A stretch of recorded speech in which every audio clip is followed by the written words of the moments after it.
Time to stream live with Dolores Orta from Cordoba, from a very big city with a lot of things to talk about.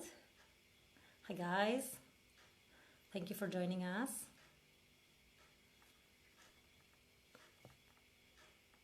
Wow, we are a lot already. This is great. I think Dolores is coming anytime soon. She said, okay, on WhatsApp. Hi, Euge. Hi, Sole. Who else is there? Good. Let's wait for Dolores. Dolores, I'm waiting for you. Lucha, long time no see.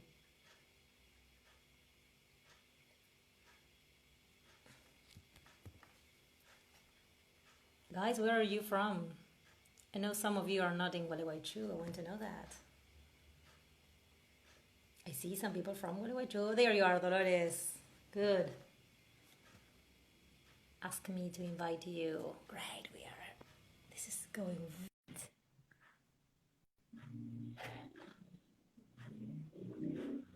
My tone is very noisy today. Hey. Hello there. Hello. How are you doing? Dolores and I studied well, we can call this maestria in Spanish. It's so hard to translate for many years. We know each other's face and voice, but not together. This is great to finally talk to you. I've watched a couple of videos. I can identify your voice and put your body movement and your voice together, but I've never actually hugged you. We've never talked like this before. This is great. Okay, how are you doing in Cordoba doing with all the coronavirus and lockdown?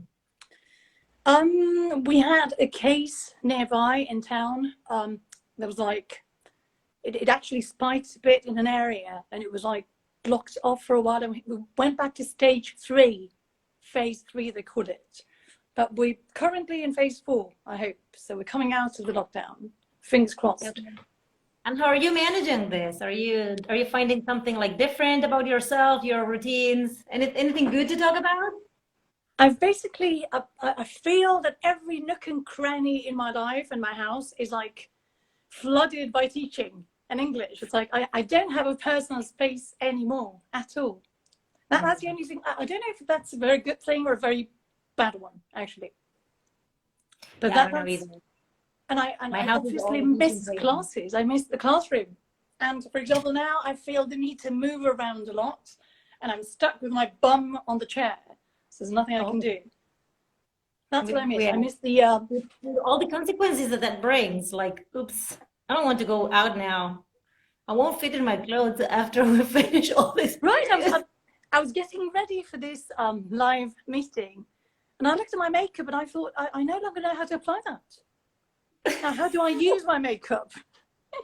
Do I have to read the instructions over and over again? Because I haven't applied makeup literally for 3 months. So yeah, anyway, definitely.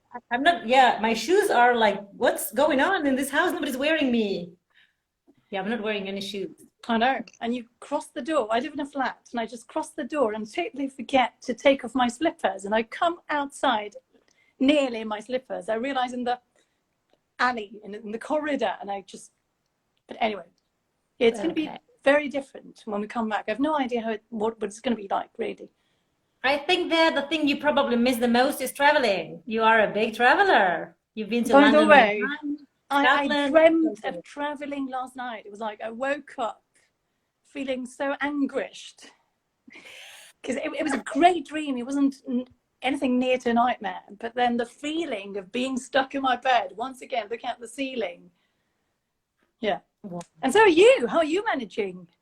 Well, I'm streaming live with a lot of people. This was the way I found to survive and to do something different for my students, of course. And do you go out? I mean, do you have a chance to go out? Because I do go shopping, for instance, very nearby. I go shopping once a week for my mom. My mom needs, because she's at risk. So once a week I do the shopping and I say hi and come back. That's it. But we haven't taken a bus and we haven't used public transport for months. No, we don't need to. This is a very small town. We walk everywhere. We don't need public transport. No, well, actually, I don't live near where I work, the university, there's an area, and I'm sure you've visited it. It's called University City in Córdoba. Yeah, mm-hmm. And I live like 15 minutes from there, but I literally don't have to cross the street to go and catch a bus. It's around the corner. I don't even have to cross the street. So I go, jump on the bus, and 15 minutes I'm right there. And I'm missing that as well. Okay. Yeah. It's like my daily moment of meditation as well on the bus. That's the thing. Well, this is a very small town. So it's going to be very peculiar to be on the bus again. Okay, let's start talking about a lot. You have a lot of stuff to share. I'm going to choose some of it and leave the rest in suspense for the people who want to dig into your resume. You have a lot of experiences teaching vocabulary. This is a thing that we always want to know, how to teach vocabulary. Even if you're not teaching kids at the moment or young people, your experiences can be applied to our teaching. So what can you tell us about teaching vocabulary? Well, actually, my dissertation was based on teaching vocabulary using hypermedia. I think that vocabulary is a, I wouldn't use the word can of worms, but it is a serious issue, especially in advanced or intermediate level students. Now that, I mean, you say I'm very much experienced in teaching university, but it's not very different from secondary school kids. And particularly now, I have first year students, and it's exactly the same as secondary school students. They haven't really, this particular year, they haven't had a chance to get a true taste of what the university is like. They're at home trying to get in touch with us. So I'm relying a lot on trying to help them develop their autonomy and the learning strategies. So I think that the key to surviving in terms of learning and teaching vocabulary in these pandemic times is trying to maximize the use and the teaching of and the development of learning strategies. I don't know if you're familiar with, your students are familiar with the concept of learning strategies. You can have a summary if you want, it's okay. Basically, learning strategies are tools of different kinds and different sorts. They're behaviors or they're thought processes or mental processes that we put into practice, we deploy to learn or to remember. In the case of vocabulary, there are two major areas. I follow Norbert Schmidt. He's the expert, he's one of the experts in vocabulary, together with Nation. Of course, the first, I would say, official person to mention strategies in general is Rebecca Oxford, and with most ELT, most teachers are familiar with her work, right? So Schmidt based his focus on strategic training on vocabulary on Oxford's findings, but he really sort of, his taxonomy is kind of old-fashioned. It was, he came up with it in 1997, but it's still, to this day, the most complete one. And he divides learning strategies into two main broad categories.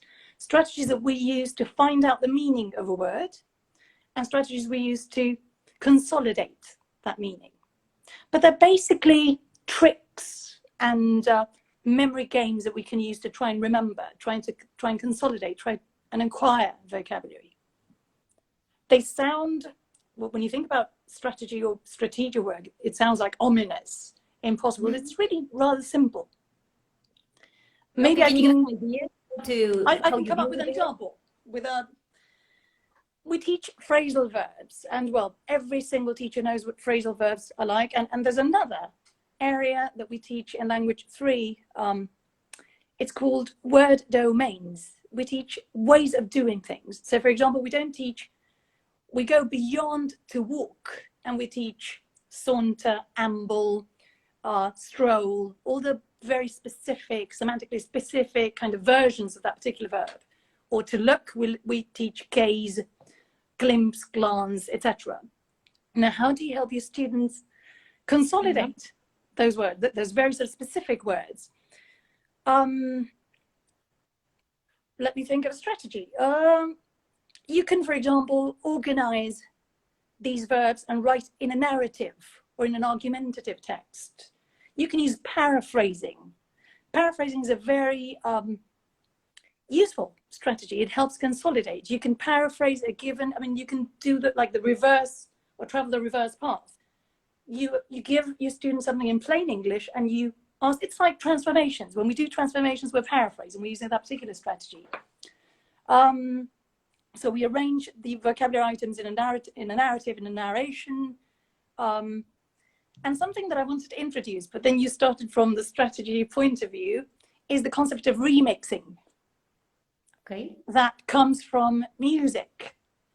To remix is to recreate material, to recreate a story, to join two different stories and ideas, an essay, a story, etc. It's very common today, mostly because we don't want to we don't want to infringe copyright laws, right? So we try to, you know, create something of our own.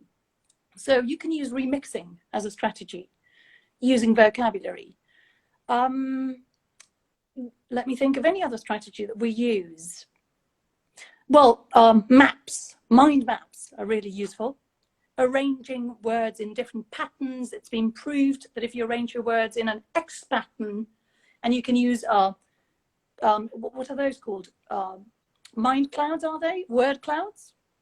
Mm-hmm. If you arrange your words, the words you want to remember, in a word cloud that represents the main concept, that will help you consolidate the words. It's a very silly thing to do. But sometimes we wonder, why would we use a word cloud? I mean, they look messy. You look at all the words in different sizes and all that, but it really helps as a strategy, as a mental strategy. So basically, what we try to do, as opposed to simply fostering memorization by means of lists or by any means, is we try to organize and help our students manage the great numbers, the great amounts of lexis that they have to take in by suggesting some of these tools. Okay, that's great.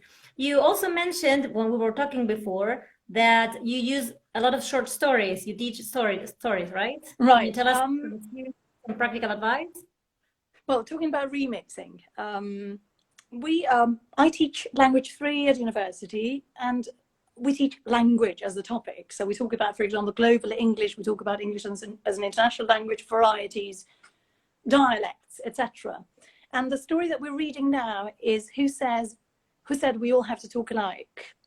And it's a very simple story. It's just a 3-page story. We don't read full novels.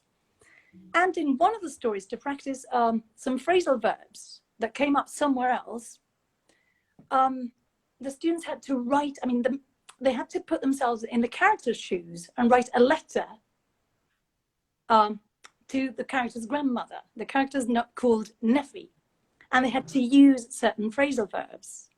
So this also relies on another principle, not just remixing, but fanfic. I don't know if fanfiction. I don't know if you know what that is. If anyone knows what that is. But I think some of my students are very familiar with that. Fanfiction emerged basically around Star Trek, the series, and it started being very popular in the 60s and 70s in the 20th century. And of course, there wasn't anything digital about it. It was mostly face-to-face. But fans of that particular series wanted to expand the universe of Star Trek, and so they started writing, for example, parallel episodes, for instance, and they started sending these parallel episodes to the producers to see if they would introduce some of the ideas they had in their minds, right? They knew the characters and the stories like the back of their hands. What they would do as well, for example, is take a secondary character and create a parallel story where that secondary character is actually a main character or a main protagonist. And they held conventions and stuff like that where they shared all this extra universe that they created as spin-offs. I suppose at that time we didn't talk about spin-offs, but they were creating this kind of concept, spin-offs. So you can do exactly the same with the stories that you read and the short stories that you read. You can create parallel universe. You can foster the creation of these parallel universes, like writing a letter, or maybe introducing a new character, or mixing characters from different stories, for instance. That's really interesting. Okay. It's motivating, and you are basically prompting your students to create. We believe, and I think that we all believe, that unless you use the vocabulary in a real context, in a meaningful context that makes sense to you, you won't remember it. So you need to associate it, you need to anchor it in some kind of meaningful memory for you. It's the And basis of acquisition. How do you deal with the whole thing? Like, how do you present the activity? What are the steps you follow? What do you do with the final productions? Well, that last question I can't answer yet, because there's so much that's being created. I like using interactive multimedia presentations, like infographics that incorporate interactivity. I like recording my own voice messages, for example. So sometimes I may put myself in the shoes of one of the characters and send a message, an oral message to another character, or invite one of my students to do that, right? To give a voice to the character. Let me think. So I try to use multimedia and hypermedia, and I'm finding my time in lockdown really useful in that respect. I'm being very productive in terms of these parallel universes that we can create. What I haven't succeeded in doing yet is motivating my students, my university students, to really sort of take an active role there, because they're mostly overwhelmed by the content as it is. But I suppose that in future they will probably feel the need, and of course you can ask. I mean, you can use this kind of strategy as an assessment tool. Why not? I mean, your term tests and exams do not have to be very serious. You don't always have to ask serious questions. I think the key is asking motivating questions and meaningful questions. Speaking of which, oh, no, keep going. Good. I thought you had finished. Okay, and you also talked about to me in private before about a project you're dealing with to deal with phonetics, and phonetics is always a thing for us. Teaching pronunciation in general is like a problem sometimes. So well, it's great that I introduced this concept of fanfic, because the project is actually based on that particular concept. I mentioned remix. Remix started with music, like when DJs started remixing different tapes. We had our own mixtapes, so we've remixed when we were younger, right? The word tape is probably not, I mean, some of you don't even know what I'm talking about, but anyway, what that looks like, but never mind. We're a vulnerable group, right? Age-wise. And then it started being applied to these parallel universe created around a series, for instance, or for instance, how a cartoon later became, a cartoon strip became a film, and then the film moved into a series and it adopted different kind of formats and stuff. Remixing has to do with that. Every single version that you create is different, is a reinterpretation. You're revisiting the original work. And the second concept is fanfic, that reference I made to the Star Trek fans and how they wrote, how they deepened in a way and went deeper into certain forgotten characters or happenings or whatever, or created extra universes and happenings and chapters and parallel endings, alternative endings, for instance. We didn't know how to get our students, I mean, we didn't know what else to dictate. We do dictation. We do phonetic dictation. We read really slowly, and they have to take down the dictation in symbols. They transcribe directly. So we thought we would try and, you know, give that a twist and make it more motivating. So we started using like classical stories like Cinderella or Rapunzel or Goldilocks and the Three Bears, Snow White, Little Red Riding Hood as well. And we rewrote those stories. Very simply, we wrote sentences, we mixed the characters. We were sure by resorting to those particular stories that we weren't treading upon copyright issues, right? We weren't, it was our doing, it was our making. And we started creating these kind of chain stories where one student started off with one well-known character, and it's a good beginning point because we know certain things about the character. So we know that Little Red Riding Hood likes visiting her grandmother, she carries a basket, and she likes, I mean, she has a tendency towards getting lost in the woods and stuff, and we can rely on that, right? On the other hand, we know Aladdin has like powers, and maybe if Little Red Riding Hood and Aladdin come together, something may happen there. So we started sort of playing with all of this, and the result was magnificent, actually, astounding. The stories were so funny. And the students were not just taking dictation from very boring sentences, but listening to a story that made sense. I was not the only one who read and recorded the stories. I had student helpers who really were very much into it. They loved the idea. So we used to, I mean, we had some free time during class time, and we used to lock ourselves up in the bathroom at the university because we had the best acoustics there in the bathroom. And we'd record this string of stories and then mix them up, like remix them. We were originally remixing the stories, right, from the characters, very simple stories. And then we would upload them to maybe YouTube, and the students could take dictation from there, or incorporate these ideas in a Genially presentation. Or use, for example, a tool that I really like, and I'm sure you're familiar with it, VoiceThread. Well, VoiceThread lets you use images. So, I mean, you could have one student design the image, make a drawing, and add that to the story. If someone dared, I mean, it started sort of spreading from there. It branched off, and it was actually used in a tertiary education institution in Totoral, which is a place around 3 hours from here. It's like Córdoba, interior de Córdoba. And it was very successful. They gave it a twist in that particular teacher training college.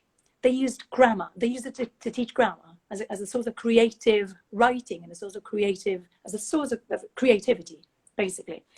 You can imagine that it's not just a matter of taking different characters and mixing them up, but you can also include certain grammatical structures, the syntax that you want to practice. You can prompt your students or ask them to use those syntactic structures or vocabulary in relation to what they have to create.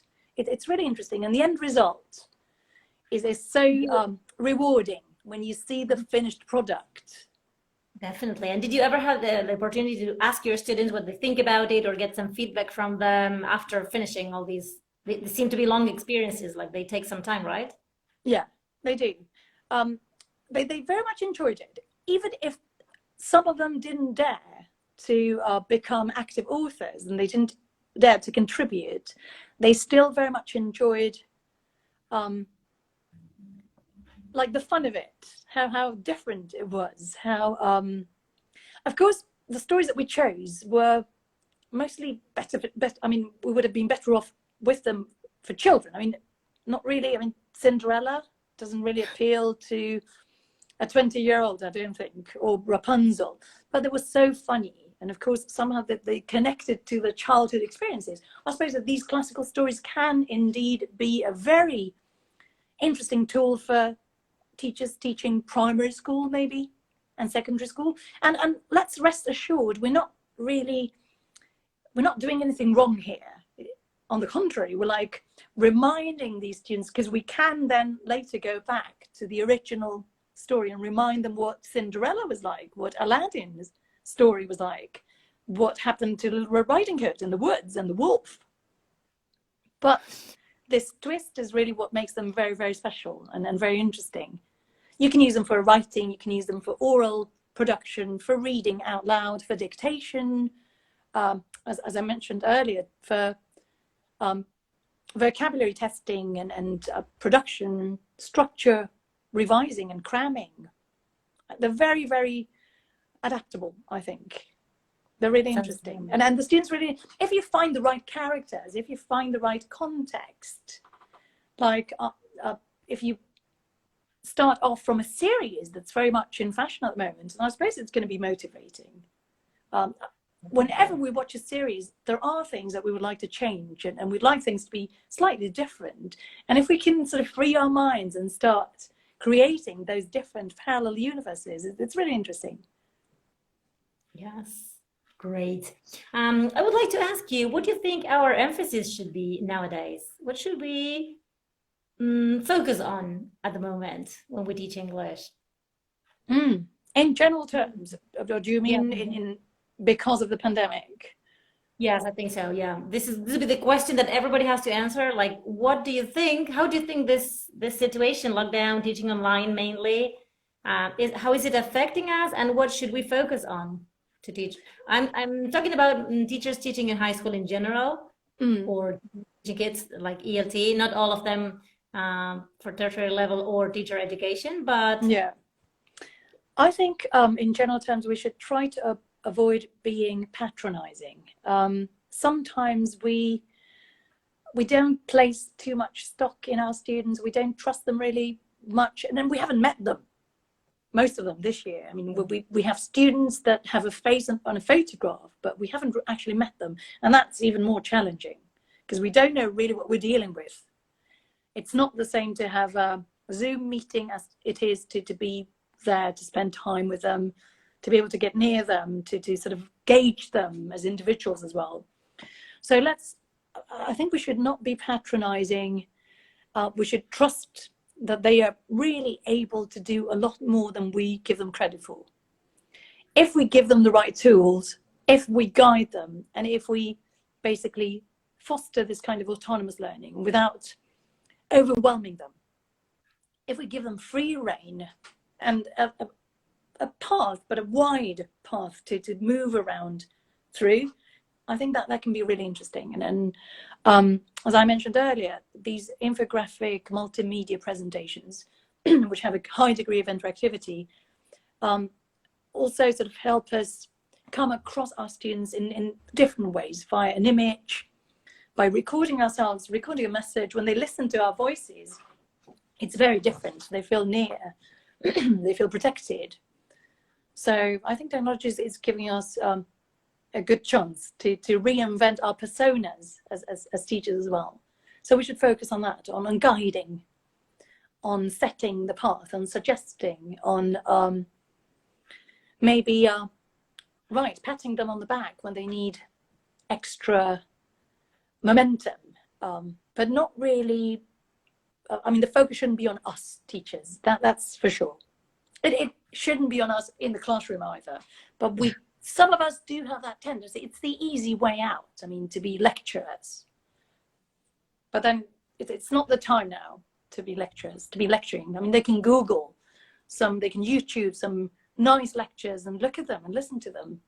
I don't think it's the best idea. Great. So it's You mentioned infographics as interactive. How do they interact with the infographics, or how do you deal with that?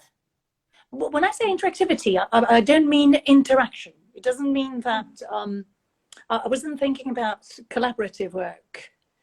Interactivity means that you can, I mean, basically the kind of material that they have access to hasn't got a very clear beginning and a very clear end. It's an open material. They can tackle it their way.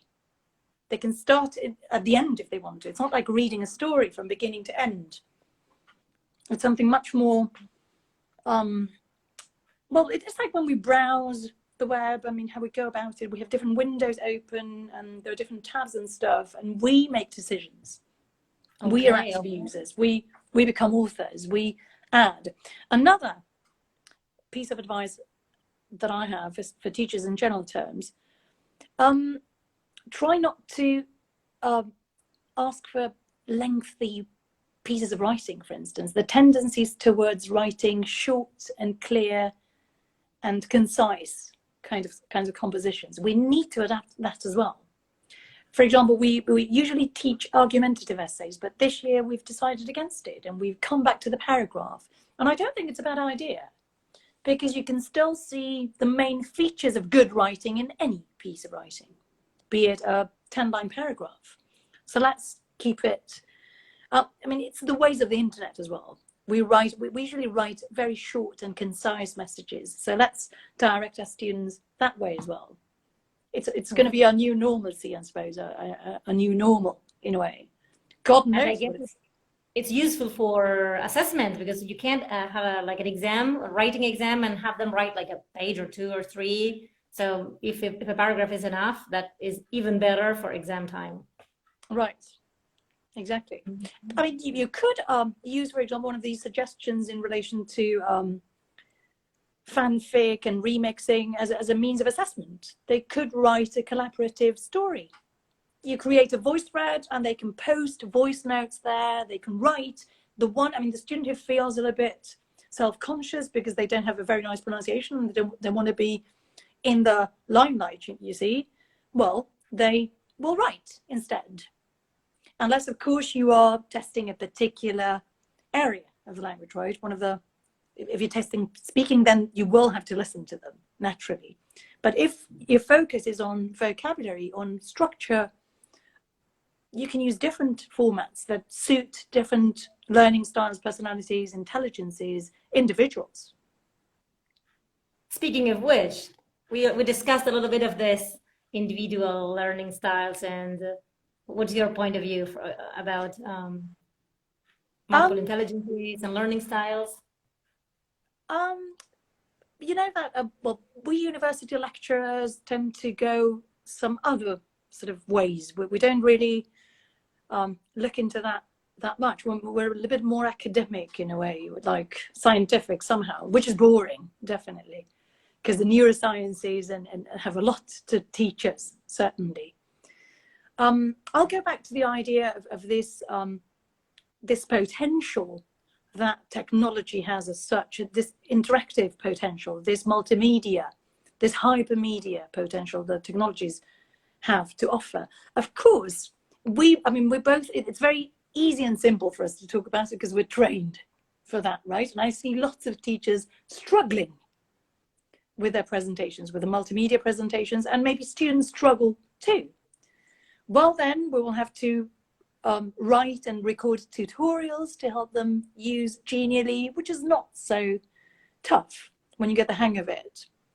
But I feel that these multimedia presentations and these presentations we can use in VoiceThread, even the Google Docs, even Google Drive is a great tool. I mean, as simple as it is, for writing, for instance, you can have them interact. They can insert comments.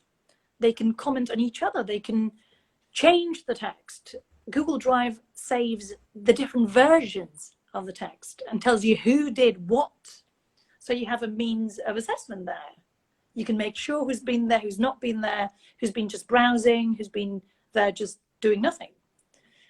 It's really interesting. So we're probably starting to discover these very sort of interesting features and affordances that these tools have, these digital tools, very simple ones. Okay, this is a very positive message I would like to finish with. So would you like to have a final message for the people watching or watching later, because this is going to be recorded? So many people, now this is working time, so I know some are busy. They already said they were not coming live, but they are going to watch the video. So is there a final message you would like to give us? Okay, if the message is to teachers, then my message would be, I know it can be a little bit daunting. I know technology can be a little bit daunting. I know it takes a lot of time. But once you start using it, and once you start seeing the end product and how it gives really free rein to your imagination, and how it can also touch your students' imagination, being very careful, of course, because we've talked about concerns in relation to copyright, so we don't have to go there. We shouldn't go there, right? Don't be afraid of technology. Just take it easy. Don't try to be some kind of jack of all trades, master of none. Specialize in one or two tools. Padlet is really intuitive and very simple. Genially is also really nice and very easy to learn to use. And your students will love your presentations because they do have templates which are really appealing and interesting. So there's not much you can do. I mean, you have to do in design, in terms of design. So play with that. Allow yourself to learn some new trades. It's really interesting. It's really rewarding when, as you said, when you later ask them, what was your experience using this tool? And they thank you. And they say, thank you so much. It was very useful. I mean, thanks is like the best message you can ever get. Yeah. Okay, thank you so much for this. I'm so glad we had this talk in public. This is great, and let's keep in touch for future in public projects. at home. That's very at home. Yeah, this is weird. Private talk, public.